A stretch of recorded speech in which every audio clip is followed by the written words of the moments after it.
The Chatterbox is here with trainer Henry Ramirez out of Riverside with Josesito Lopez. They got a big fight coming up against Canelo September 15th. Henry, you're the big underdog on the Vegas sports books. How do you feel about having his Rocky moment again on September 15th? Well, my first thing is that the Vegas odds makers have never spent a day in my boxing gym, so I really don't take too much into that as far as the Vegas odds. But I understand, in the general public and boxing, community, we're seen as a big underdog, and that's okay. Do you get upset when there's talk of Canelo's next fight later this year? I've seen some things like that. They haven't been as open about it like they did with Ortiz and just announced the fight. I don't think they want to look that stupid again. When I mean the Golden Boy. No, not really though. It doesn't bother me. Talking about a potential date the way they are. That's part of business, but they haven't just announced an opponent, a date, a venue the way they did with the Ortiz fight. Right, and also with sparring, you've been facing some bigger guys for Jose. Can you tell us about that? Yeah, we've been working with Daniel Livingston, who's also part of my camp now. Working with Joshua Conley, undefeated 154 prospect, and we've been working with Albert Herrera. Three guys that bring different attributes. Similar to Canelo, and more importantly, we just had guys that weigh in between 165 and 170. In facing a superstar like Canelo, has the extra media blitz helped or hindered your training camp? But it's not. None of it has hindered, but it's been a bit annoying to be honest.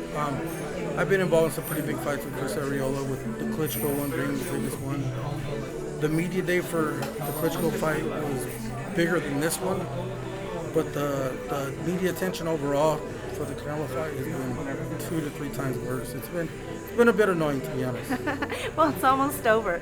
So, speaking of Arreola, October 27th, there's been whispers that he's going to get back in the ring? Yeah, he'll be fighting October 27th at the Honda Center on Showtime. Opponent not finalized, so we're still working on the details. Could it be a Klitschko? Huh? Could it be a Klitschko? No, it wouldn't be a No. Klitschko, no. That's probably going to happen the first part of next year.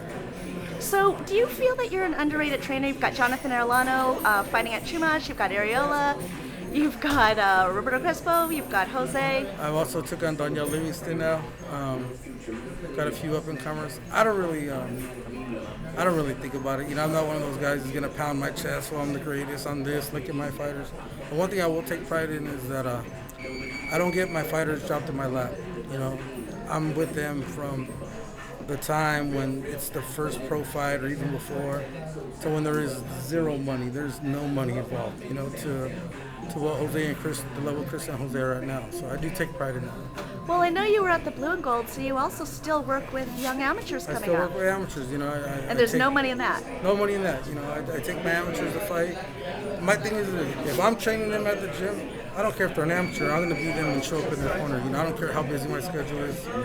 I owe it to my amateur fighters that if they're in the gym with me every day, it wouldn't be right. I say, okay, well, let so-and-so take it. And plus, I think they get a little more, they feed off it a little more if they see me, who, is in the corner on a Showtime fighter, in the corner with them. So.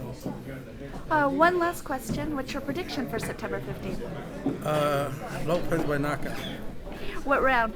Not sure what round, but we're definitely going to win by knockout because the $100,000 bonus being one, and then there's just too many idiot judges you can't trust.